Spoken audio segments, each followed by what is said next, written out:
मैं doctor Abhijeet Botre, pediatric neurologist और epilepsy consultant हूँ। मैं आज डेवलपमेंटल डिले यानी बच्चों में विकास न होने के कारण इसके बारे में बात करूँगा।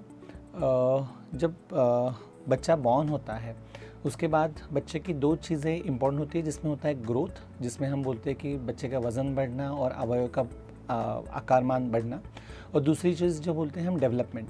सो डेवलपमेंट ये एक बच्चों का मूलभूत अंग होता है, जिसमें बच्चे के डेवलपमेंट 4 स्तरों में हम क्लासीफाई करते हैं। पहला स्तर होता है जिसको बोलते हैं हम ग्रॉस मोटर डेवलपमेंट, जिसमें बच्चे का गर्दन संभालना, करवट लेना, बैठना, चलना, भागना, सीढ़ियाँ चढ़ना, ये सब चीज़ें इंक्लूड होती है। फाइन मोटर डेवलपमेंट, जिसमें हम बोलते हैं कि बच्चों के हाथ का इस्तेमाल।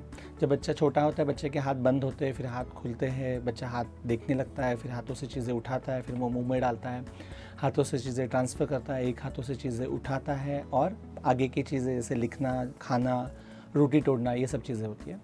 थर्ड चीज़ होती है जिसमें हम बोलते हैं सोशल डेवलपमेंट, कि बच्चा मम्मी के पास देख के हंसना, नाम को पहचानना, समझना, बच्चों के साथ खेलना, बाय इमिटेशन करना, जिसमें बाय करना है, कुछ आपके जेस्चर्स कम्युनिकेशन करना, ये सब चीज़ें होती है। बच्चों के साथ खेलना, गेम्स के रूल समझना, इनका इंक्लूजन होता है। और लैंग्वेज, जिसमें हम बोलते हैं कि रिसेप्टिव, जिसमें समझने वाली भाषा, यानी आपने कुछ प्रश्न बच्चों को किया, पापा कहाँ है, फ़ैन कहाँ है, ये देखना।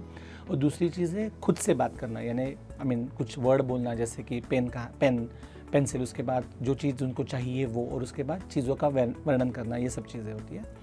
इन 4 अंगों के अलावा बच्चे की विजन एंड ऑडिटरी, यानी देखना और सुनना और समझने की क्षमता, ये भी बहुत इंपॉर्टेंट होता है। जैसे हम देखते हैं कि बच्चा जब बॉर्न होता है वो 2.5 to 4 kg का होता है, और 1 ईयर का होता है तब 7.5 to 9 kg तक हो सकता है। वैसे ही बच्चे के ब्रेन की डेवलपमेंट और ब्रेन का साइज़ 35 to 37 जन्म के टाइम होता है, और वो मैक्सिमम फर्स्ट 2 ईयर्स में बढ़ता है। तो इसलिए फर्स्ट 2 ईयर्स में बच्चे की मेजर कॉग्निटिव और फिज़िकल डेवलपमेंट हो जाती है। तो इसलिए जब ये चीज़ों में रुकावट हो रही है और कुछ अलग चीज़ों से बच्चा ये चीज़ें कर रही है, तो पेरेंट्स ने और कंसर्निंग पीडियाट्रिशियन या फिर जनरल प्रैक्टिशनर ने सतर्क होना बहुत ज़रूरी है।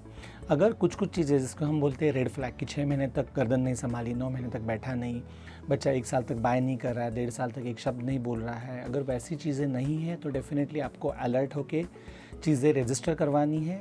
IAP करके एक इंडियन एकेडमी ऑफ पीडियाट्रिक्स ने कुछ गाइडलाइंस जारी की है, जिसमें हमें रेड फ्लैग समझते हैं, उसके दरमियान हमें देख के उसके ऊपर काम करना है। बिकॉज जैसे मैंने बोला 1 से 2 साल में बच्चे का सर्वांगीण विकास होता है, अगर वो साल हमने गवा दिए तो ये डेवलपमेंट का स्पीड थोड़ा कम हो जाता है। अगर ये जितने जल्दी पकड़ में आए उसके ऊपर काम करके हम उसके ऊपर ज़्यादा से ज़्यादा इम्प्रूवमेंट कर सकते हैं।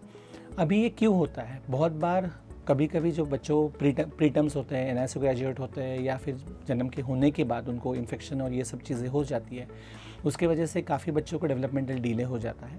कभी हम बोलते हैं कुछ सिंड्रोमिक डिले, जिसमें down syndrome, Patau syndrome and other syndrome, और may be Klinefelter syndrome and William syndrome, जिसमें बच्चों के क्रोमोसोम और जेनेटिक मेकअप से बच्चों के डेवलपमेंट के और फिज़िकल डेवलपमेंट के पॉसिबिलिटी थोड़ी सी कम हो जाती है, सब ऑप्टिमम हो जाती है। और third thing is less of social and physical stimulation, कि आपका और आपके बच्चे के साथ और एनवायरनमेंट के साथ इन्वॉल्वमेंट कम होने की वजह से भी बच्चा कभी सोशल और लैंग्वेज डेवलपमेंट ठीक से करता नहीं है। तो जब भी आपको कुछ कंसर्न्स हो रहे हैं कि बच्चा डेवलपमेंट हो नहीं रहा, प्रॉपर तरीके से हो नहीं रही है, तो आपको विशेषज्ञ के पास जाके उसके बारे में बात करनी है। विशेषज्ञ बच्चे को अच्छे से एग्जामिन करेंगे, ये डेवलपमेंट माइलस्टोन चॉक आउट करेंगे और बताएंगे ये कंसर्निंग है या नहीं कंसर्निंग है। देन उसके ऊपर डिपेंडिंग ऑन जो भी तकलीफ़ है बच्चे को, उसके ऊपर ट्रीटमेंट इन्वेस्टिगेशन करेंगे। कभी कान का सुनना, जैसे बेरा टेस्ट, आँखों की टेस्ट, कभी जस्ट थायराइड और B12 डेफिशिएंसी, ऐसे कॉमन चीज़ें होती है, उसकी वजह से बच्चा स्लो हो जाता है। कभी न्यूरोमस्कुलर डिसऑर्डर, जिसमें बच्चों में लूजपन, नर्व और मसल का बीमारी, उसकी वजह से भी मोटर डेवलपमेंट स्लो हो जाती है। तो एक बार विशेषज्ञ ने देख के एप्रोप्रिएट इन्वेस्टिगेशन करने के बाद आपको एक स्पेसिफिक डायग्नोसिस के ऊपर आनी चाहिए, और उसके ऊपर हमें काम करना चाहिए। हमेशा इस चीज़ों का ट्रीटमेंट दवाई गोली से नहीं होता है, हमें थेरेपी करनी पड़ती है, physiotherapy, occupation therapy and speech therapy and regular follow up. For example कोई बच्चा 1 साल का है लेकिन वो कर बैठ नहीं रहा है, तो अगर वो जो कर रहा है वहाँ से लेके चलने तक उसका डेवलपमेंट हमें ट्रैक करना है। इसलिए consistent follow up and consistent kind of watch on babies development is much more important.